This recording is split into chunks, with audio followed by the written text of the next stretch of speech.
Jumping right back into the action now, going from discussing some of the games in week 4 in the last segment, we're now going to get into a couple more of my game picks this week for about half of the matchups on Sunday. We're going to finish the other half tomorrow's segment before we wrap it all up for the weekend. But to start off, we got about 6 matchups here that are pretty good ones, are pretty entertaining ones to keep track of for a couple of reasons. And one of the most entertaining ones could be this one, the Minnesota Vikings traveling to Green Bay to take on the Packers. Obviously, Minnesota's still undefeated, right? And the Packers, whether or not Jordan Love will play in this game, he says, and the reports say that he has the chance to play, and whether or not when that determination is made could make a lot of difference, or to me, based on my pick, could make no difference, right? Because according to these reports, Jordan Love is close to coming back, which is great news, obviously, but Malik Willis played pretty well.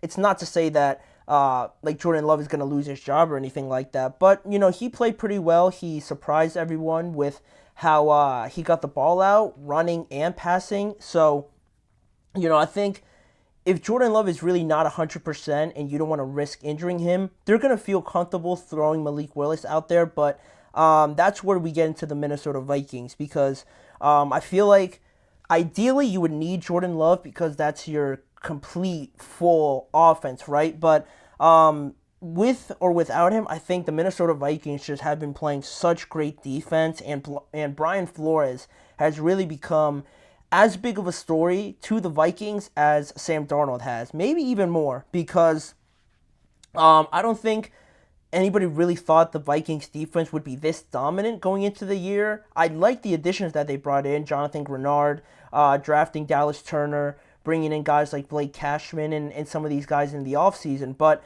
also Stephon Gilmore, I really liked that one. But still, it felt like they were not quite there yet. At least to me, it seemed like that. But Brian Flores has done a great job of not only getting the best out of all these players, but making him a very dominant unit, arguably one of the best defenses in the NFL. And you just look at last week, a great performance against the Houston Texans.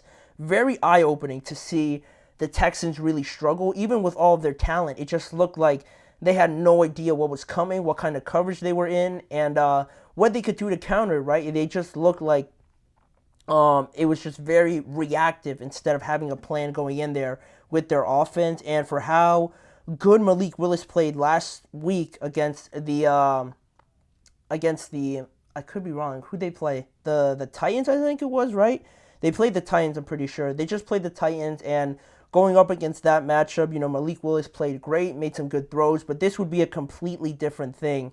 I saw a report also that some players on the Minnesota Vikings, Jonathan Grenard and I think Stephon Gilmore, mentioned the impact of Brian Flores, and they've just said that, especially with some of these young rookie quarterbacks, that they just haven't seen the entire thing, and Brian Flores is very capable of throwing endless multiple looks at them, and I think that would be the same story with Malik Willis, right? Because he just played well against the Titans, but going up against another example of good coaching in the NFL and how much of a difference that can make, I think this would be a completely different thing where you might look at Malik Willis this week and think, like, what happened, right? And it wouldn't be such an indictment against him, it's just more of a credit to Brian Flores, and that's why I think with or without Jordan Love, I don't know how healthy Jordan Love will be if he comes back. I'm going to pick the Minnesota Vikings to win this game. They're looking very well. Obviously, the offense with Sam and Justin Jefferson, they might get Jordan Addison back this week. Should be more of the same. I'm anticipating on the road, Aaron Jones visiting his former team. He's probably going to score a touchdown. I don't think it gets much more obvious than this. So I'm going to go with the Vikings to win this matchup. It's a little too shaky for me with Jordan Love's health at this point. So the next matchup I wanted to talk about that we have on here is the Steelers traveling to Indianapolis, heavy on the run game this week, right? Like last week, the Steelers and the Chargers, very defensive slug match, heavyweight fight, whatever you'd like to call it, because of how much both teams like to run the ball. Both teams have very good defenses, and this week, at least the running game aspect of that, I think still holds true. No disrespect to the Colts defense, but I just think losses like DeForest Buckner, Ebukam, one of their better pass rushers, he's out the entire year, and now you lose another one of your great linemen. I think that's too much of a hurdle to overcome, especially going up against the Steelers, who want to run the ball first and foremost, and then work off of that with Fields and George Pickens and Pat Freiermuth and all these guys. So I feel like that's too big of a loss to kind of overcome here. Pittsburgh's defense, I think, is, or not I think, they're definitely the best defense the Colts have faced up until this point, if I'm not mistaken, right? They've played the Texans. They've also played I'm drawing a blank here. They played the Packers and also now just played the Bears. All very good, but I think the Steelers' defense up until now should give them more problems, especially if you're not getting the same response on the other end like the Chargers provided with their defense. I think it could be a long day for Anthony Richardson, as good as he is, talented, very good athlete. I think he's still just going through the natural growth of a young quarterback because he missed so much time. Yes, last year. He leads the league in interceptions. So I think this would be a more favorable match for the Steelers defense, not having prominent players on the Colts defense. I like the Steelers to win. Justin Fields is playing better each and every week, it seems. So I'm going to take the Steelers again to stay undefeated, and the Colts will go to 1-3. Then this next matchup, another interesting one. The Denver Broncos against the New York Jets. The Jets are coming off of a 10-day rest period since they last played on Thursday. Now they are hosting the Denver Broncos, which they got their first win last week. Very impressive, very surprising. I did not think they were gonna beat the Buccaneers at all, but then to beat them 26-7, get Bo Nix's first win. Very, very surprised by it. I think that's just the word to use. And now this matchup is a little bit harder, obviously, for the Broncos because the Jets showed what they're capable of against the New England Patriots. They were very dominant in that game. It wasn't much of a competition, really, for the majority of the night. And I think there's extra motivation for Aaron Rodgers here because, if you guys remember, when Sean Payton was still doing TV and Nathaniel Hackett was the head coach of the Broncos, Sean Payton said something like this is the worst head coaching job in the history of the NFL or something like that, really going in on Nathaniel Hackett. He eventually went back on those comments, but Aaron Rodgers didn't take so lightly to Sean Payton speaking that way about his former coordinator at the time, now obviously the offensive coordinator for the Jets. And as much as Aaron Rodgers wants to deny it and say that he's not thinking about it, he is. He definitely is. And he's going to go out there, probably throw for a couple touchdowns. And I would not be surprised if there's a little look over there, a little glance, a little stare down over at Sean Payton. That's just the nature of everything, right?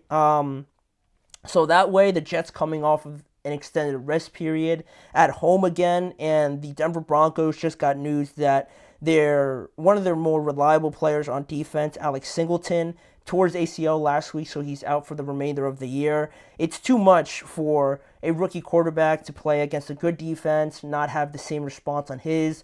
The Jets at home again, I think they're going to win this one pretty comfortably and go to 3-1 now on the year. The Broncos will drop to 1-3.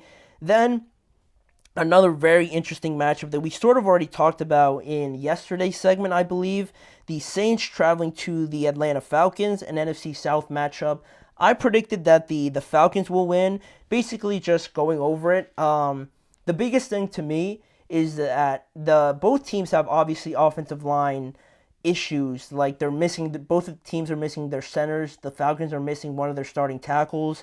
And even still, I feel like the Falcons' defense will be the reason why they end up winning this game. I don't know how not having Eric McCoy there for the Saints will affect their running game, which if they don't have that and they really can't establish that, we saw Philadelphia really pressure Derek Carr, and I think the Falcons are willing and are definitely capable of doing that because they have those two ball hawks back there, and Justin Simmons and Jesse Bates. They can play a lot more man coverage, kind of drop one of them in and have one of them on the backside a little bit deeper and kind of police everything back there because they're both so good. It gives them the option to kind of send more people after Derek Carr, and he um, let's say he just lessens a little bit, his impact lessens a little bit when he's getting pressured, like most quarterbacks, you could say. But with Derek and how reliant they are on this running game, if that's not going because of Eric McCoy's absence, I feel like the Falcons have a better chance here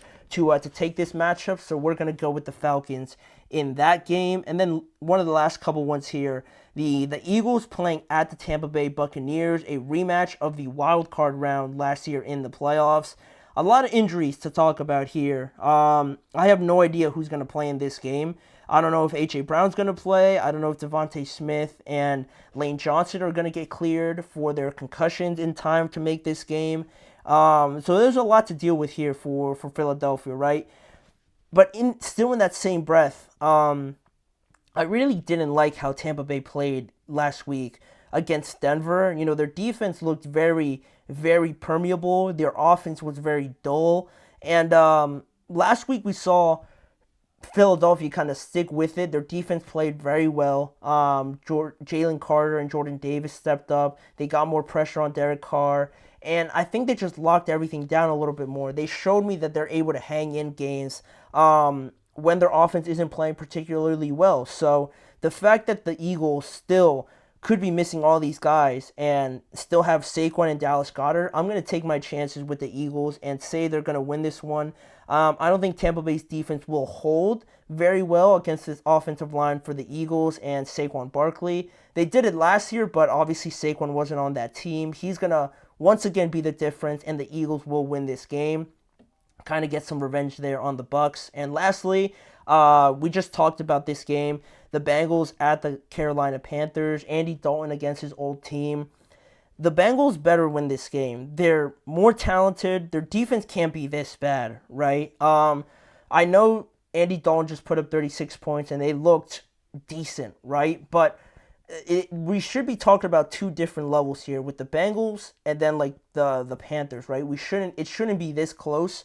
I don't know if it's just me. You guys will let me know what you guys think, but it's certainly a weird spot because the Bengals are good on offense, right? They got their offense clicking a little bit more, but defensively, like man, they can't stop a lot of offenses, especially in the passing game, and the running defense isn't fantastic either. So